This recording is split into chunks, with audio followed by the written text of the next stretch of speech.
नमस्कार मंडळी. आज आपण एका खूप इंटरेस्टिंग पुस्तकावर बोलणार आहोत. शॉन्डा राइम्स यांचं इयर ऑफ येस याचा एक मराठी आढावा आपल्याकडे आहे. हो, शॉन्डा राइम्स म्हणजे ग्रेज अॅनाटमी, स्कॅन्डल सारख्या मोठ्या टीव्ही शोजच्या निर्मात्या. अगदी. पण हा आढावा सांगतो की त्या प्रचंड यशस्वी असल्या तरी खाजगी आयुष्यात खूप अंतर्मुख होत्या. म्हणजे जरा गर्दी टाळायच्या, कार्यक्रमांना जाणं टाळायच्या. हो, बरोबर.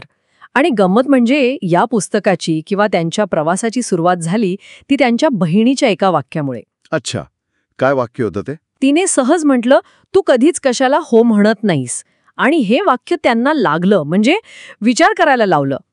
आणि मग त्यांनी ठरवलं की पुढचं 1 वर्ष ज्या गोष्टींना त्या सहसा नाही म्हणाल्या असत्या, ज्याची भीती वाटायची, त्या प्रत्येक गोष्टीला हो म्हणायचं. अरे वा, म्हणजे स्वतःलाच दिलेले एक चॅलेंज. बरं, मग या आढावा काय सांगितलंय? काय झालं या हो म्हणण्याच्या वर्षभरात? सगळ्यात मोठा बदल म्हणजे आढावा सांगतो की त्यांना भीतीला सामोरं जावं लागलं. प्रत्येक हो म्हणजे कम्फर्ट झोनच्या बाहेर एक पाऊल. उदाहरणार्थ? तर जसं की टेड टॉकसाठी हो म्हणणं, त्यांना प्रचंड भीती वाटत होती त्याची. बापरे, हो, ते तर असणारच. अगदी.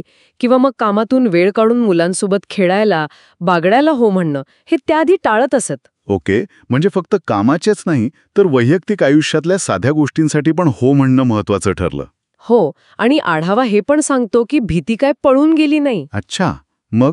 म्हणजे त्यांना भीती सोबत काम करायला शिकावं लागलं. जी अस्वस्थता येते ना काही करताना, तिला फेस करायला शिकल्या त्या.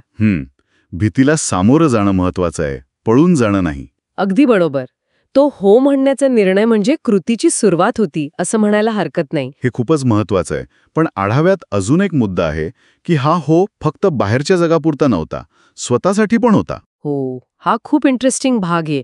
म्हणजे स्वतःच्या आरोग्याला हो म्हणणं, वजन कमी करणं असेल, फिटनेसकडे लक्ष देणं असेल, ओके, कुटुंबासोबत वेळ घालवायला हो म्हणणं, कामापलीकडे स्वतःला वेळ द्यायला हो म्हणणं, म्हणजे स्वतःच्या गरजांना प्राधान्य देणं. अच्छा, म्हणजे स्वतःची काळजी घेणं हा सुद्धा इयर ऑफ येसचाच एक भाग बनला. अगदी. आढाव्यानुसार ते खूप महत्वाचं होतं त्यांच्यासाठी. पण एक मिनिट, म्हणजे सतत फक्त हो हो म्हणत राहायचं, कधीतरी नाही म्हणावंसं वाटलं असेलच की. आढाव्यात काय म्हटलंय याबद्दल? हा, बरोबर. नेमका हाच मुद्दा आढाव्यात पण आहे. पुस्तकाचं नाव जरी इयर ऑफ येस असलं तर या प्रवासात त्यांना कळलं की योग्य वेळी नाही म्हणणं किती गरजेचं आहे. अच्छा, कधी? विशेषतः जेव्हा इतर लोक त्यांच्या सीमा ओलांडायला बघायचे किंवा त्यांच्या वेळेवर, त्यांच्या एनर्जीवर हक्क गाजवायचे, तेव्हा नाही म्हणणं गरजेचं ठरलं. म्हणजे स्वतःच्या मूल्यांसाठी आणि गरजेसाठी नाही म्हणता येणं हे सुद्धा महत्वाचं आहे. अगदी. हे हो म्हणण्या इतकंच महत्वाचं आहे असं आढावा सांगतो. बरं, या पुस्तकाच्या लिखाणाबद्दल काय? शैली कशी आहे? इतके पर्सनल अनुभव मांडताना ते महत्वाचं ठरतं.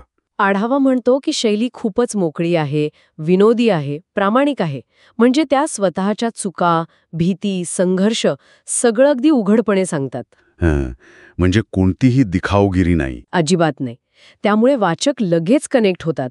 विशेषतः जे थोडे अंतर्मुख आहेत किंवा नवीन संधींना घाबरतात, त्यांना हे खूप रिलेट करेल.